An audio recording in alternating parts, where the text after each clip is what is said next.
Hello મિત્રો, કેમ છો તમે બધા? આઈ હોપ તમે બધા મજામાં હશો. તો આજની આપણી રેસીપી છે સાત ધાનની ખીચડી બનાવીશું. તેના ઇન્ગ્રેડિયન્ટ્સ જોઈ લઈએ.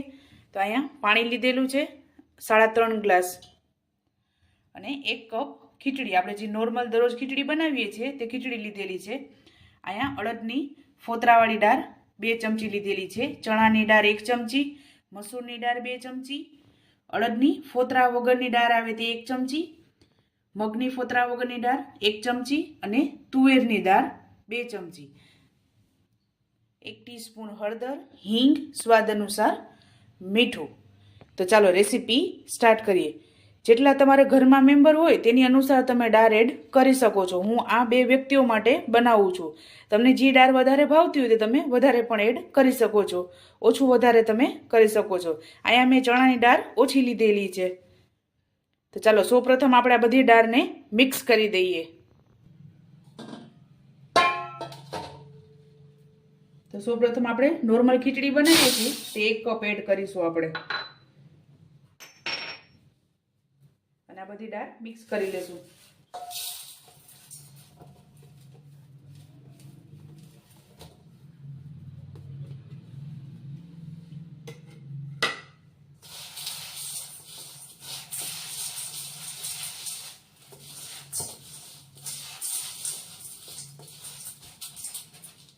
ખીચડીને ધોઈ લેશું.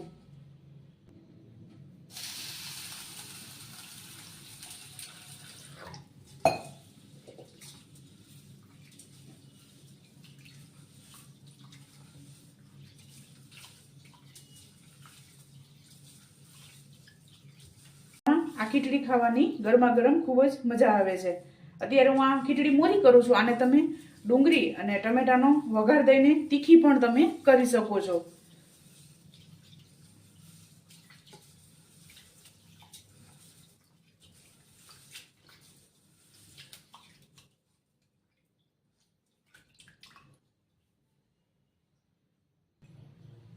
તો આપણે ખીચડીને 3 વખત ધોઈ લીધી છે. તો હવે આપણે આને કુકરમાં નાખી દઈશું.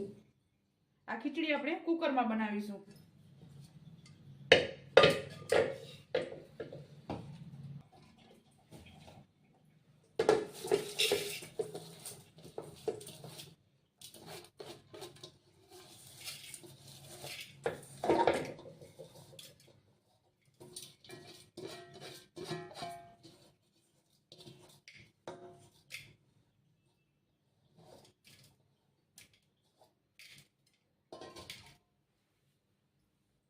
તો હવે આપણે આમાં પાણી એડ કરી દઈશું.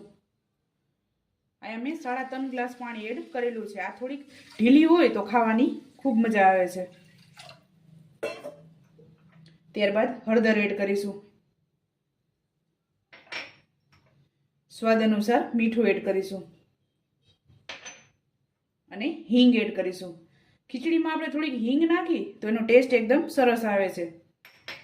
હવે આપણે આમાં થોડાક લીલા દાણા એડ કરીશું. એમાં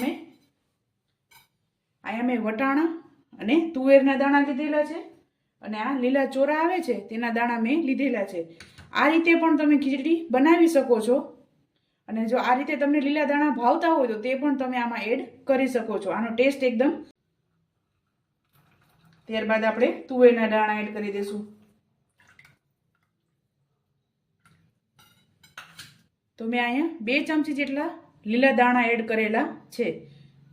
તો હવે આપણે કુકરનું ઢાંકણ ઢાંકી અને આની 3 થી 4 વિસલ લઈ લેશું.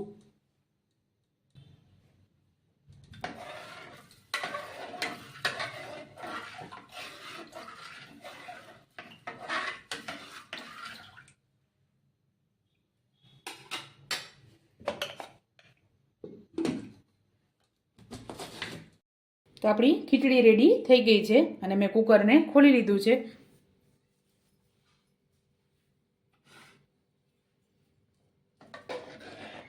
આપણે આ રીતે એકદમ ઢીલી ખીચડી રાખવાની છે. ગરમ ગરમ હોય એટલે આ રીતે ખાવાની ખૂબ જ મજા આવે છે. તો હવે આપણે આને સર્વ કરી લેશું.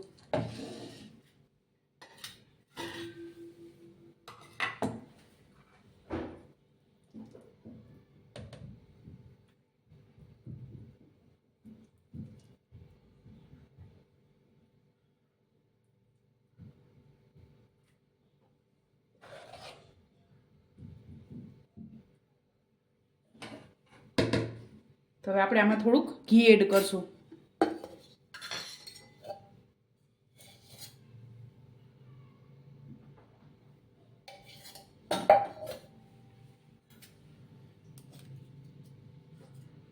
અહીં મેં ઘી એડ કર્યું છે. તમારે મગફળીનું તેલ એડ કરવું હોય તો તમે મગફળીનું તેલ પણ એડ કરી શકો છો.